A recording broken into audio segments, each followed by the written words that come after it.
We are now living in a period which is pregnant with immense possibilities. Within the ranks of the Indian National Congress, you see today a new awakening.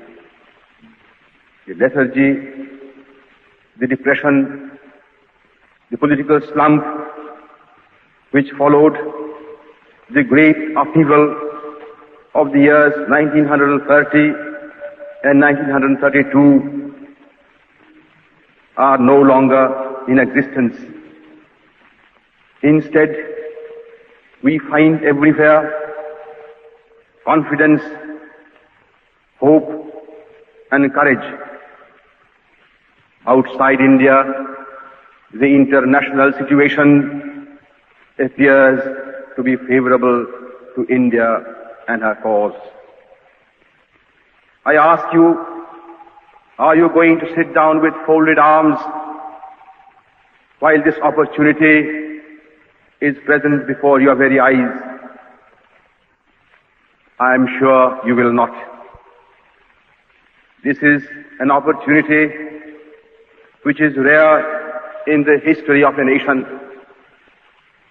I am sure, and I believe you, my countrymen, will agree with me that this is an opportunity which we cannot afford to lose, which India will not lose.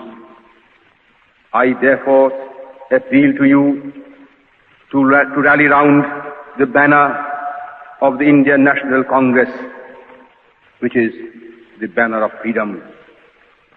I appeal to you to go out in your hundreds and in your thousands to the remote villages of India to preach the message of the Indian National Congress, which is the message of freedom.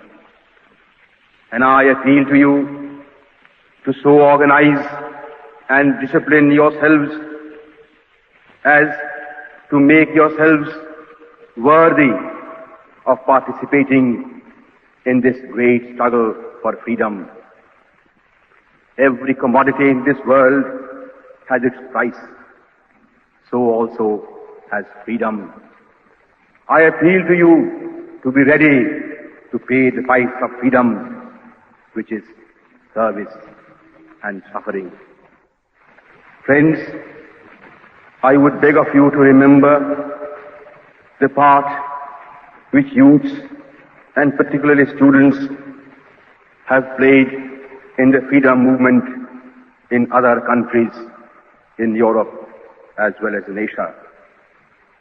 Are you not going to emulate what youths and students have done in Russia, in Germany, in France, in Italy, in China, and other countries under the sun?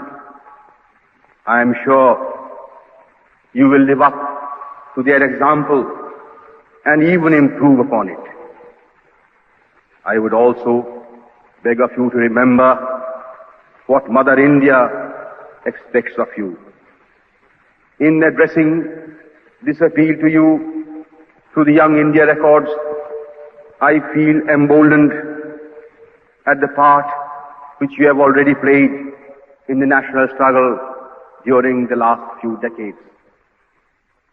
There is no doubt that we have advanced a long way towards our goal of Purna Swaraj, or complete independence. At the same time, we have to confess to our shame and to our sorrow that Purna Swaraj is still a long way off. I have just told you that freedom is a priceless treasure, and we can hope to win freedom for ourselves only when we have paid the price. That price, as I have just told you, is service and suffering.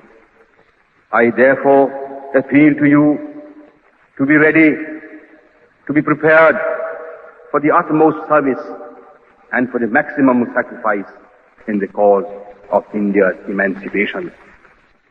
I am sure you will rise to the occasion when the call comes. I am sure you will be prepared to do everything possible to give up even life itself should the need and the occasion arise, so that India may be free. Friends, those of you who are poor and obscure, I should like to see your poverty and obscurity devoted to the service of your motherland. Work that she might prosper, suffer that she might rejoice.